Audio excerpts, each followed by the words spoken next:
Hi, welcome to Videos from the Ville. I'm Dr. Charles Greenawalt, and I'm an associate professor in the government department at Millersville. This is Introduction to Canadian Politics, Canadian Government and Politics. Introduction to Canadian Government and Politics. It's Government 327. What I'd like to do in this first video is just go over the syllabus with you and go over the information that you'll need to take this class this semester in the asynchronous fashion. I'm very happy to have you with me, and I look forward to working with you. Please remember that if you have any questions at all about the course, that you can email me at any time, and you can call me anytime Monday through Friday, actually Monday through Saturday from 9 a.m. to 9 p.m. From 9 a.m. to 9 p.m. My telephone number is 717-222-9771. That's 717-222-9771. Well, let me go over the syllabus for Canadian government and politics with you, and then we'll move along from this point to Canadian history. But find that my office is in Fulton House, room 203 on campus. If you ever find yourself on campus, at this point, my Zoom office hours are going to be Monday, Tuesday, Wednesday from 12 to 1. Monday, Tuesday, Wednesdays from 12 to 1. There will be a number of occasions on which I will have to shift or move that office hour. And when I have to do that, I will send you a listserv collective email to alert you to any change in that Zoom office hour. Okay? My email address, I'm like all the other professors on campus. It's my first name dot last name at millersville.edu. So my email address is Charles, Charles dot Greenawalt, Greenawalt,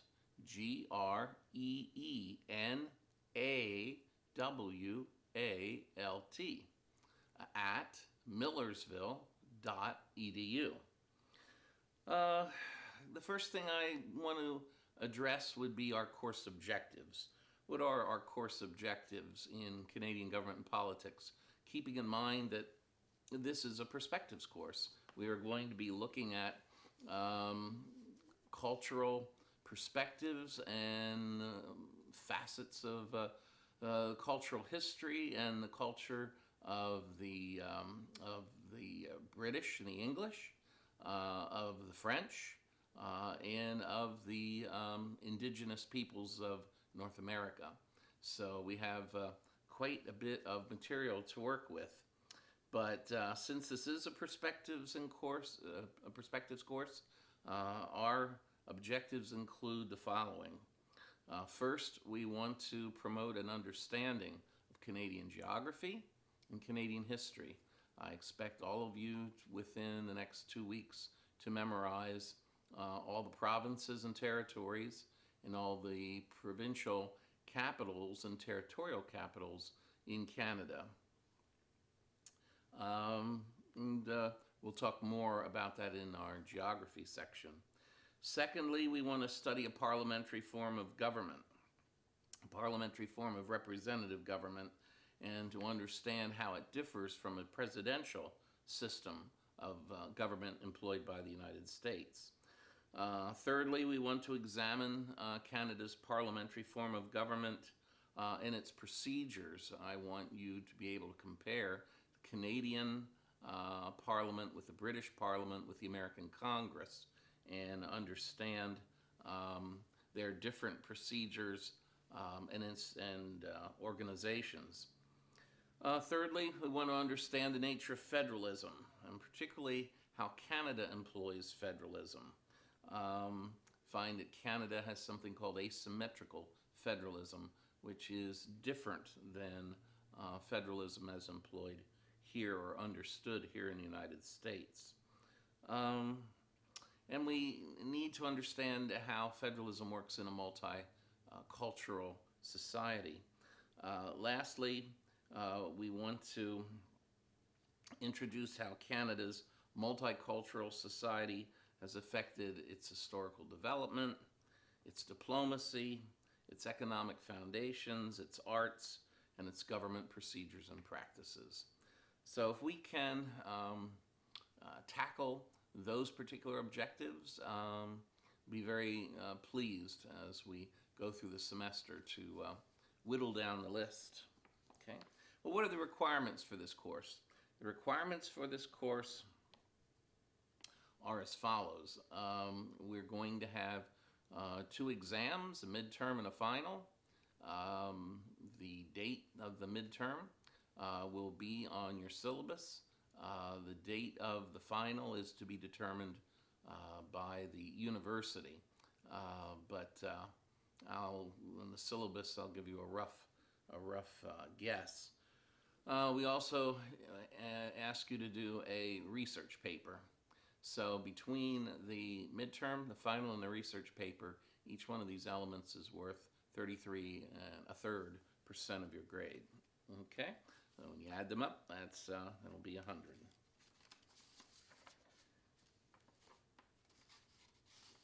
Okay, the texts and the course material.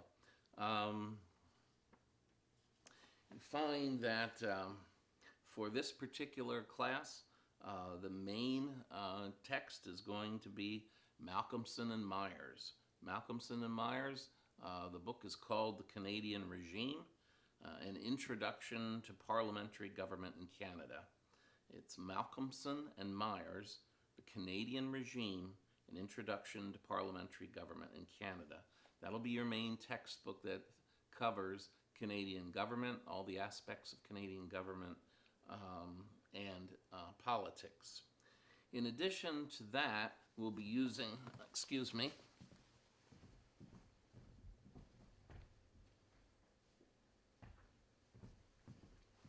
I have the textbook here. I'm sorry I didn't have it in hand.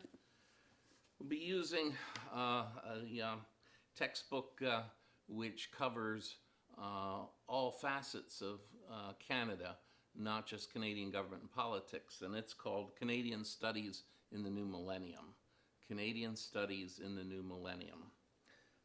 This is done by Mark Cassif and Patrick James, and there are quite a few contributions in here from friends of mine that I've worked with for years on Canadian studies. So, Canadian Studies in the New Millennium.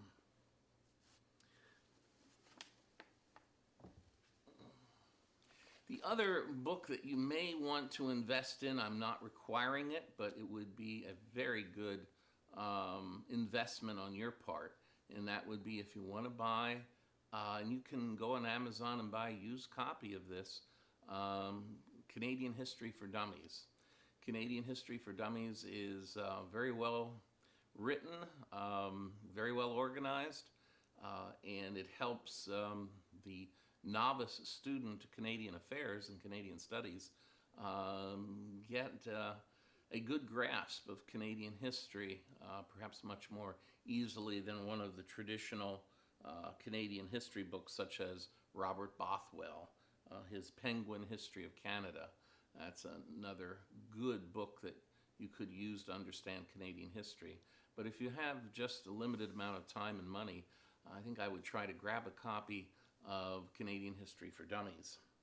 Well, there's a number of other resources that you can look at, and you should look at, to follow the developments in Canada and in Ottawa, but also to provide material for your research paper when the time comes. And that would be the major paper in Canada is out of Toronto, the Globe and Mail. Of course, you can look at all these publications online now. You could look at the Globe and Mail. You could look at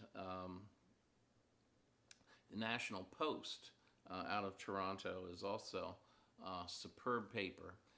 In fact, it is one of the handful of papers that I look at every day from around the globe to get as much of an unbiased look at government and politics as is possible. In order to do that, I find that I need to look at the London Times, the London Telegraph, the National Post from Toronto, the Wall Street Journal, the Washington Times.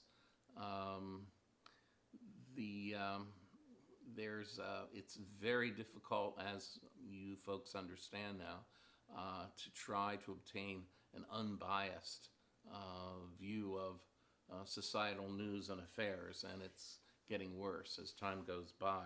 So just a plug, if I might, for the National Post.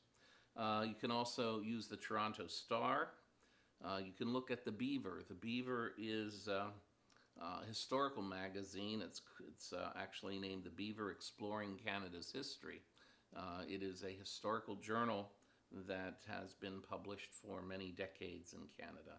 You have the Canadian Geographic, you have the Canadian Forum, you have Canadian Social Trends, you have another journal called Policy Options, you have the Canadian Journal of Political Science, you have Canadian Public Administrations, and lastly, you have Parliamentary Affairs. All of these are resources that would help you, and I'm lacking one. I'm sorry. I also need to add Maclean's. Maclean's is Canada's version of Time Magazine, if you will, their publication. And Maclean's has been fairly straightforward and unbiased in the recent past. Okay, well, since we talked about a paper, let's go back for a moment under your requirements. As we talked about, these are resources for your research paper. Your research paper must be a minimum of 10 pages of text. That's 10 pages of text. That doesn't include the title page and the bibliography, for example. So you'll need to submit a 10-page typed, double-spaced research paper about your topic involving Canadian government and politics. You need to have a minimum of 10 sources, and you may not count as a source one of your textbooks. And I urge you to look far and wide for your resources. You may use personal interviews, and you'll find that Canadian government employees and Canadian officials are generally very welcoming of inquiries from American students for interviews, for example, or for information. You find that they're very, very helpful. But you'll want to look at personal interviews. You want to look at Canadian government statistics. You want to look at journals. You want to look at books. You want to look at videos. So I just ask that you have a minimum of 10 resources, and that means you must use them. I also ask that the paper be written in Chicago style. That simply means that you may not use internal citations during the course of your paper. It means you must use footnotes or you must use endnotes. Which you choose is up to you. It doesn't matter to me. You can use footnotes, you can use endnotes, just so long as you give credit where it's due. Now, when should we use citations? Just a quick refresher. We use citations when we have a direct quote. We use citation when we paraphrase something very closely. We use a citation when we're giving credit for a interpretation of phenomena that's a unique interpretation to that author. And we also use a citation when we're using statistics that are not normally known. If I'm talking about there are 10 provinces of Canada, that's well known. I don't have to footnote that. But if I'm going to say that there are 10,000 left-handed Lithuanians in Toronto, I better have a citation for that. That is not a commonly known fact. And I'm just, of course, fabricated that for purposes of illustration. But this is what we're looking for. I'm going to ask you in the third week, the third Monday of this semester, if you would please submit a topic. You just email me a proposed topic for your paper. And it can be anything about Canadian government or politics, anything at all, any facet. You could talk about provincial government and politics. You could talk about local government and politics in Canada. Whatever attracts your interest. You may want to talk about the Governor General's position, who rules for the Queen in Canada when the Queen's not in Canada. You may want to talk about the Privy Council of Canada. You may want to talk about the job of Prime Minister. You may want to talk about, the cabinet as used in Canada. You may want to talk about political parties. You may want to talk about the form of the old Social Credit Party. You may want to talk about how the Conservatives went from the Conservative Party to the Progressive Conservative Party and then back to the Conservative Party. What was that name change all about? There's many different things that you can choose. I'll leave it up to you, and I look forward to receiving your ideas on the third Monday. Okay, so I think that covers my contact information, our course objectives, our requirements, and our texts and course materials. So again, you only have the two texts to buy. The main textbook, Canadian Regime, An Introduction to Parliamentary Government in Canada by Malcolmson and Meyer, and the other text that I have with me, Canadian Studies in the New Millennium. Canadian Studies in the New Millennium. Again, by Mark Cassaff and Patrick James. Okay, very quickly, I'll just go over the reading and examination schedule with you, so you have some idea what we're doing, and then we'll draw this introductory discussion to a close. Here in the first week, we want to look at Canadian geography, and after I list the topic, I will have the reading for you there, the reading assignment there for you under each week. The second week, we're going to look at Canadian history before Confederation. The third week, we're going to look at Canadian history after Confederation. The fourth week, we want to look at the comparative study of Canadian government. The fifth week, we want to look at political culture. The sixth week, we want to look at Canadian constitutional federalism. The seventh week, we want to look at the executive branch of government. The eighth week, we want to look at the legislative branch of government, the Canadian Parliament. The ninth week, we want to look at bureaucracy, policy making, and interest groups in Canada. The 10th week, we want to look at the judicial branch of Canada. The 11th week, we want to look at political parties in Canada. The 12th week, we want to look at the electoral system and the processes that are used. The 13th week, we want to look at Canadian federalism at the crossroads. And we want to look at certainly the topic of Quebec separatism. The 14th week, we want to look at Canadian popular culture. And the 15th week, we want to look at the different scenarios that might occur in Canada's future. What does the future hold for Canada? And as we said, the final examination is scheduled by the university at the end of the semester. Your research paper will be due on the last week of the semester. Your research paper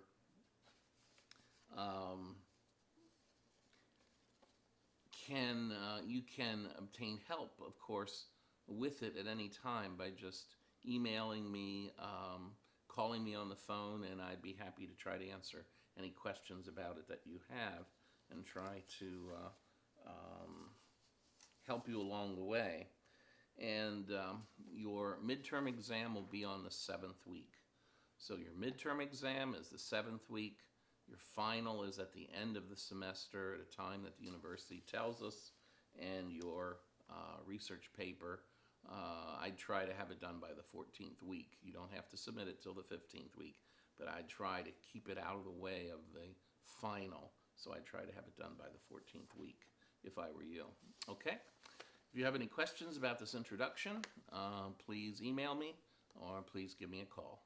I'd be happy to be looking forward to talking with each and every one of you at some point during the semester and getting to know you much better.